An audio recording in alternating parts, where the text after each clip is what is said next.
আসলে আমি ভোটার হয়েছি ২০২৪ সালে। তো সর্বশেষ যে নির্বাচনটা হয়েছিল কিন্তু তখন ভোটটা দিতে পারি নাই। তো আমরা দেখেছি যে বা আমরা জন্মের পর থেকেই একটা শাসন দেখেছি, যেটাকে ২০২৪-এর অভ্যুত্থানে তাদেরকে যে পরাজিত করা হয়েছে। তো আমরা আমাদের ভোটের স্বাধীনতাটা পাই নাই বা আমরা ভোট দিতে পারি নাই।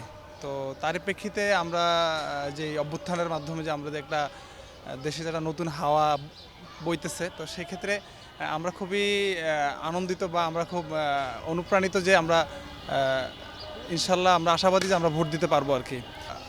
জাস্টিফাই করতেছি আর কি যে আসলে ভোটের পরিবেশটা কীরকম হয় বা আমরা কিভাবে বা কাকে ভোট দিব বা আমরা আমাদের নেতা নির্বাচনের ক্ষেত্রে আমরা কীরকম নেতা চাচ্ছি।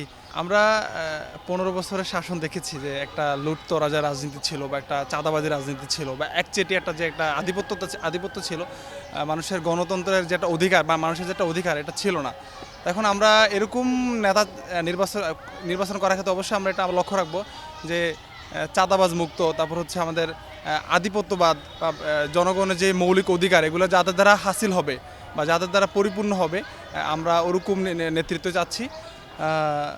২৪-এ যে আন্দোলন হয়েছে এখানে সকল দল মত নির্বিশেষে সবাই তো অংশগ্রহণ করেছে, যেমন কলেজ, ইউনিভার্সিটি, তারপরে আমাদের মাদ্রাসার স্টুডেন্ট। আমাদের মিসবাহুল উলুম কামিল মাদ্রাসা থেকে আমরা প্রায় প্রতিদিন ৪০ জন ৫০ জন করে নিয়মিত আন্দোলন অংশগ্রহণ করতাম এবং ব্যক্তিগতভাবে আমি নিজেও ১৪ জুলাই আমি নিজেও ঢাকা ইউনিভার্সিটিতে আহত হয়েছি।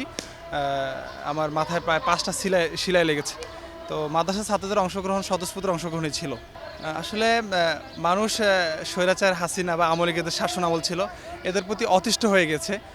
আপনারা অবশ্যই যেহেতু পরিলক্ষিত করেছেন বা দেখেছেন যে আমাদের ভাইদেরকে কিভাবে তারা রাস্তায় অন্যায়ভাবে হত্যা করেছে। তারপর তাদের যেই ভোটের যেই রাজনীতিটা ছিল, আমরা দেখেছি দিনের ভোটটা রাতেই হয়ে যেত বা আমাদের যে গণতান্ত্রিক একটা অধিকার বা মৌলিক যে আমাদের নাগরিকদের যে অধিকার এটা তাদের দ্বারা হাসিল হয় না বিধায় বাংলার জনগণ তাদের প্রতি অতিষ্ঠ হয়ে তখন আন্দোলন করতে বাধ্য হয়েছে। আমরা আগামী বাংলাদেশটা আমরা সকলে মিলে একত্রে গড়তে চাই, যেখানে কোনো চাঁদাবাজি থাকবে না, কোনো ধর্ষণ থাকবে না, কোনো একচেটিয়া আধিপত্য থাকবে না, মানুষ তার মৌলিক অধিকারগুলো পাবে। তারপর হচ্ছে মানে শাসন ব্যবস্থা বা আইনি যে ব্যবস্থাটা যে একচেটিয়া আইন বা একটা নির্দিষ্ট পক্ষের কথা অনুযায়ী দেশটা পরিচালনা হবে।